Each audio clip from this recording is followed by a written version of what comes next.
What's up, YouTube? Welcome back. So in this video, I want to talk about the NFL halftime show with Shakira and Jennifer Lopez. And I want to talk about it more so from a political point of view. You know, not so much from the, performance point of view. Although I will mention like a little bit of that within this video. All right. And of course, a political perspective as it relates to black folk. All right. So, you know, are political statements cool now? You know, I'm not being shady, but I'm just saying, are political statements at the NFL halftime show from the performers cool now?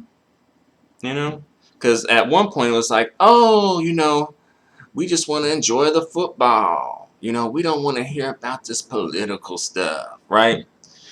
Because y'all remember what happened to like Beyonce, right? When she made a political statement, right? It was all like, let's cancel Beyonce. You know, let's snatch all this bitch's awards and accolades. Goddamn.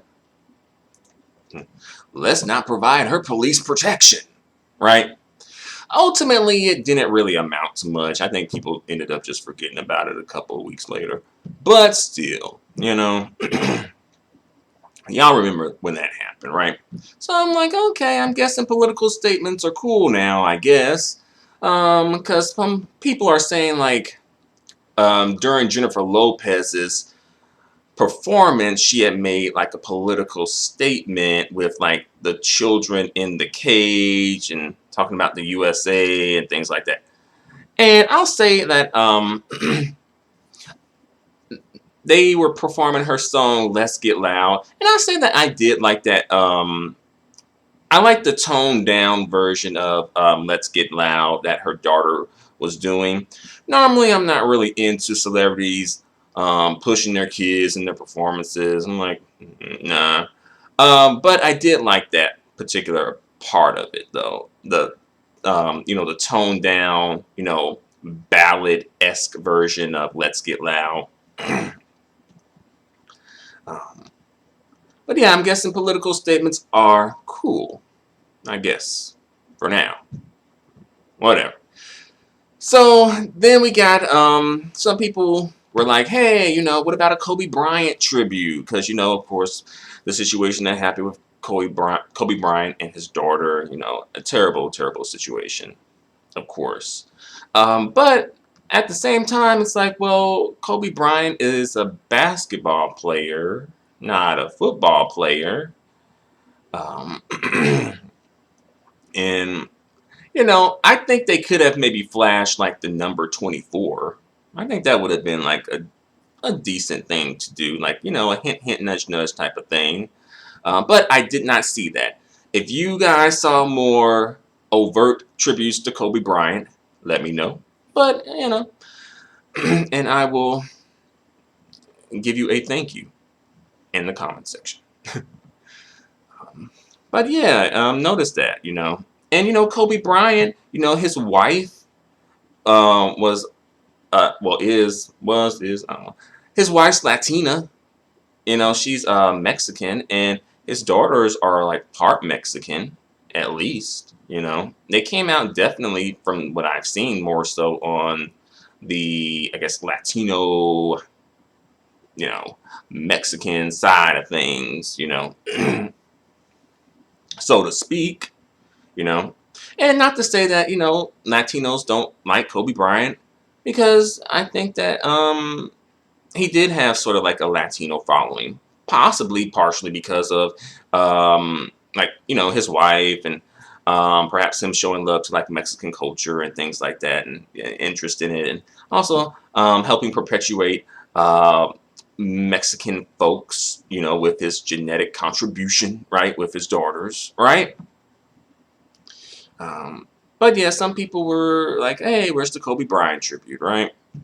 But I kind of thought it was a bit odd that, but then again, I guess, Shakira and Jennifer Lopez are Latinas. But, that's something to think about, though. The Latinas, Kobe Bryant was married to a Latina. They didn't do a Kobe Bryant tribute. And that's something to think about right there.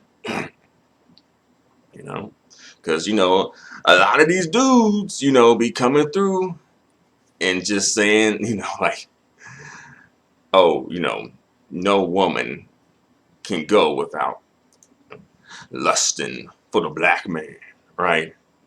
Every woman wants to get on the Mandingo diet, baby. Every woman wants to take a hit of the big black African peace pipe, baby. One hit of the big black African peace pipe and it'll change your life, baby. You will be addicted. Right. So apparently, nah. You know, Shakira and J-Lo, yeah, no thanks, right? And, you know, especially with J-Lo, you know, we all know about J-Lo, right? Because J-Lo, especially back in the day, she used to always have like rappers on her songs, right? Notice that there was no rappers in J-Lo's performance. Well, there was, but he wasn't a black rapper. He was a Latino rapper. And Shakira had a rapper in her performance too.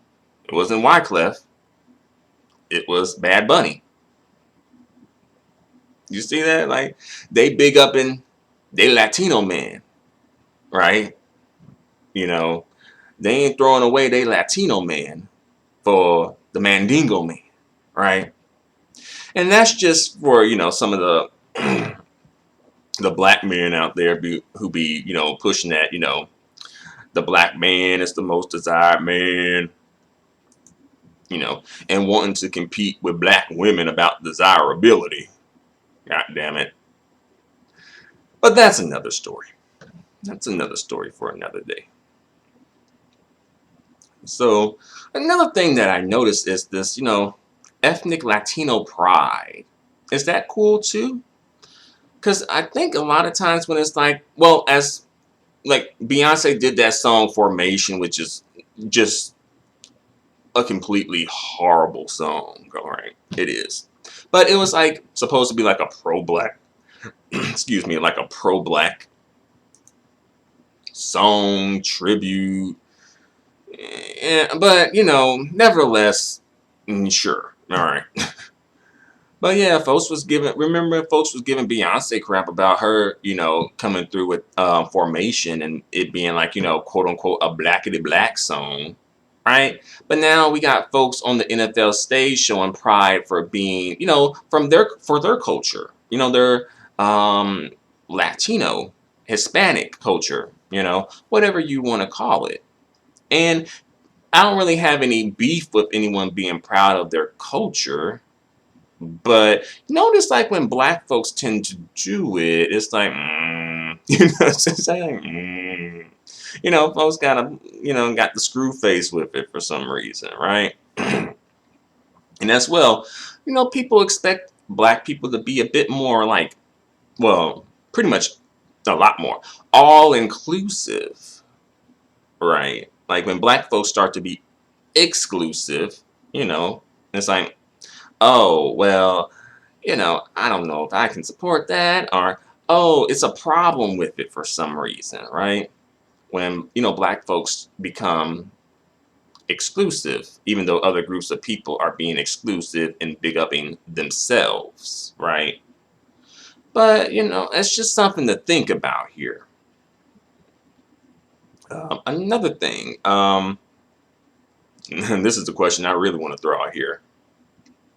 Where was Cardi B at? Because they had some rappers on the stage, you know. And Cardi B, she been popping for a minute, you know. Cardi B did a song with J-Lo as well. And, you know, they performed that Cardi B song, or the song that she sampled anyway, Shakira did, with Bad Bunny, even though Bad Bunny did the song with Cardi B, you know. So where was Cardi B at? But you know they ain't gonna let no damn hood rat bitch like Cardi B up on the stage with them talking about Latino pride. Nuh-uh. They don't claim Cardi B like that. They don't claim no Cardi B bitch like that. All right. And also, Notice that that dude who did the song Mi Gente with Beyonce, right? J Balvin, I think his name is. Like J-Lo invited him to her performance, and he did that, Mi Gente song. Beyonce wasn't there. Beyonce could have made an appearance, but then again, I know why they didn't want to bring Beyonce out there, because she would have stole the whole show. All right, and I can understand that, because J-Lo like, nah, I can't risk that. I can't be getting upstage on my own halftime show by Beyonce. So I get that. I understand that. And don't get it twisted. I'm not like a big Beyonce fan, but I'm just stating facts. All right, just stating facts backed up by receipts. But what else can I say? There were some black dancers.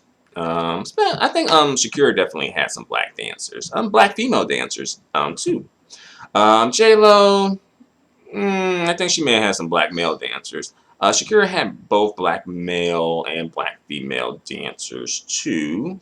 And that was cool. I think they kind of had like a variety of people dancing. I think, or it may have just been like black and Latino folks.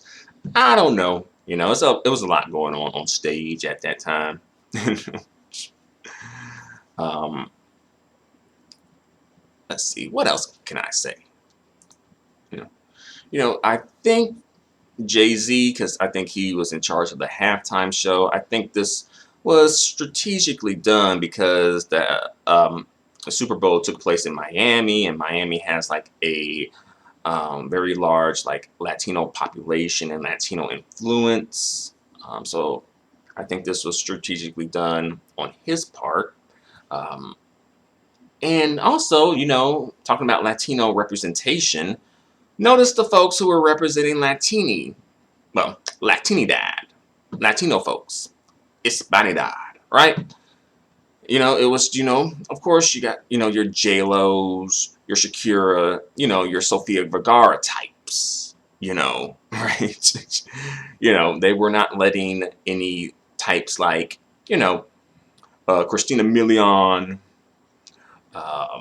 who else? Kat DeLuna, Tatiana Ali, Amara La Negra. It wasn't letting them folks come up there, right? I'm just saying.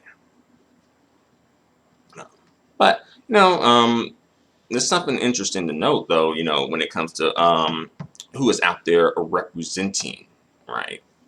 And, they may feel that that's just a better face for Latinidad or Hispanidad. And that could be true for them, in their opinion, perhaps. If you're wanting someone who's a bit more like palatable to really not just white audiences, but probably even non-Latino audiences in general, but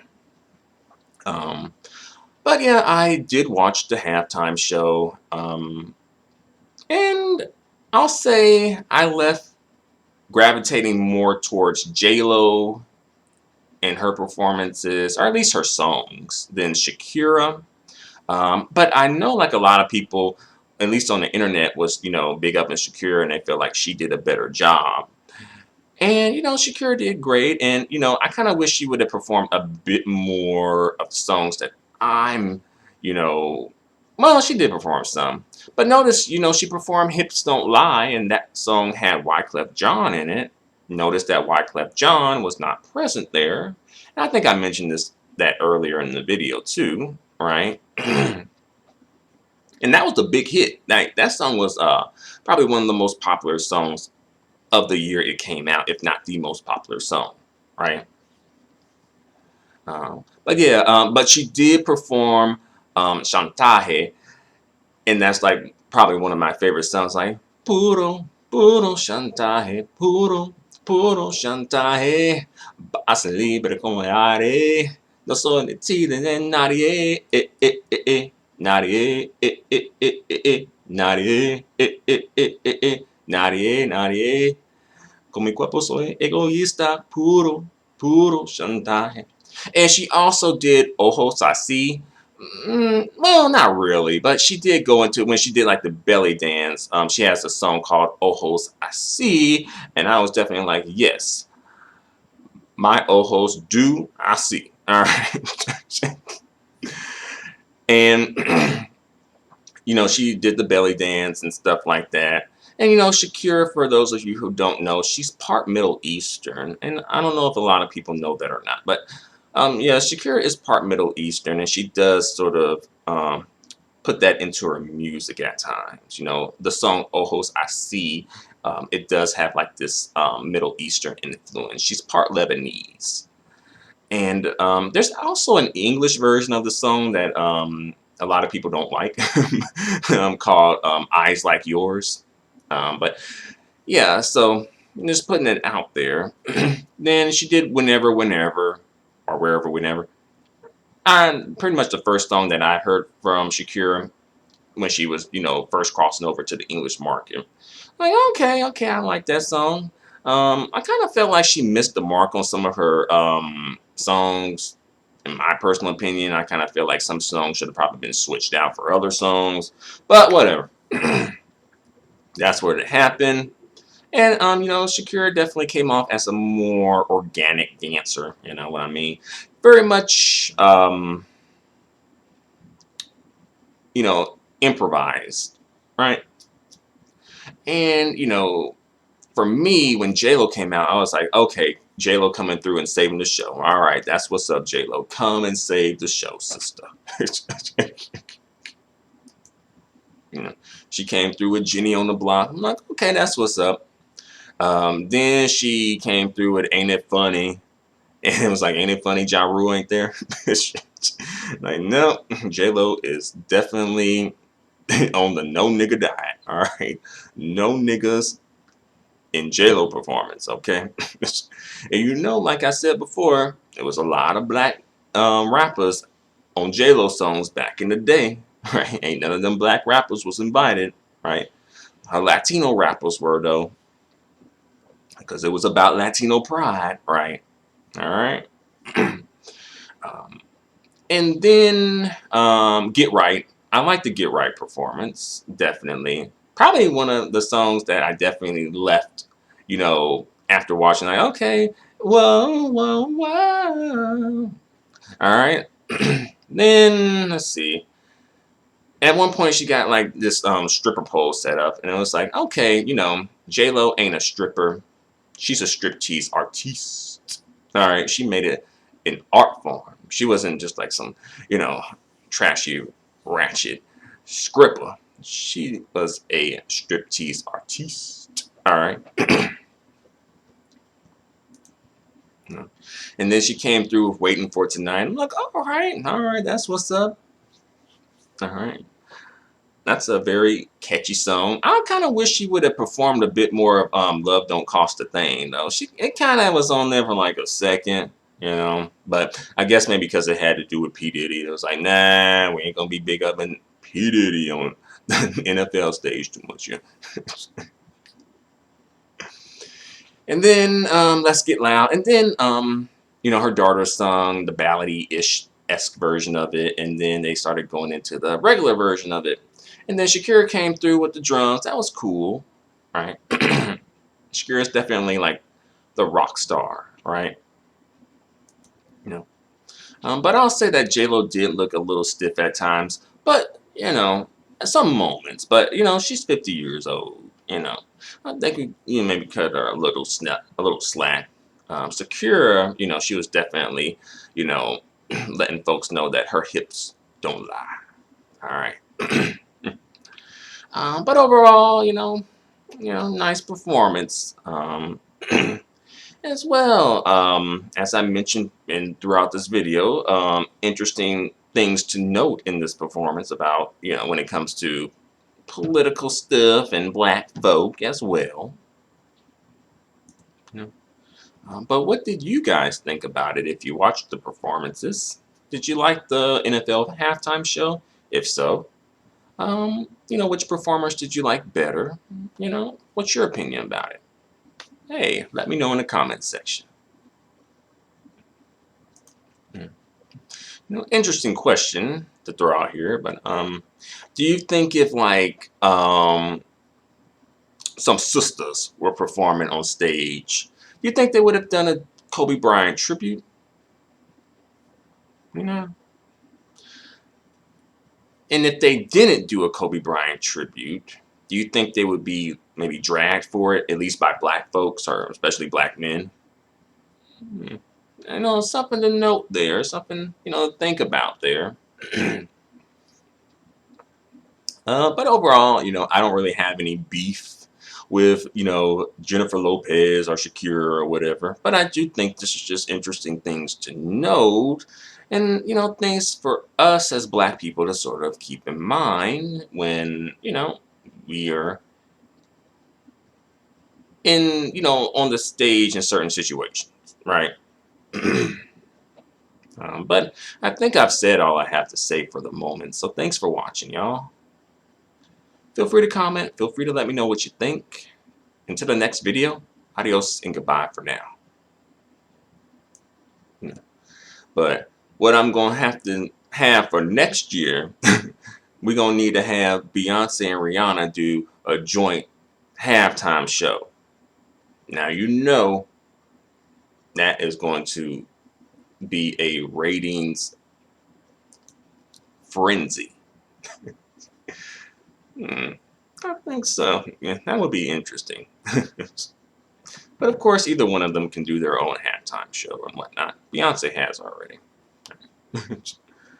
But yeah, then it'll be next year, see if they can do like, you know, Black Girl Power or Black Girls Rock or Melanin Magic or whatever y'all be saying on Instagram and Twitter and whatnot. But yeah, thanks for watching. I did hear some people saying like, oh, you know, the white girls were hating on the Latinas. I didn't hear something like that come through. I don't know if that's the case or not or whatever. I don't know. But yeah, and I did hear maybe a few people did have a problem with the political message that J-Lo came through with, perhaps. But I don't think it was on the same level as, say, like Beyonce and the backlash that she got, though. All right. But yeah, thanks for watching. Adios and goodbye for now.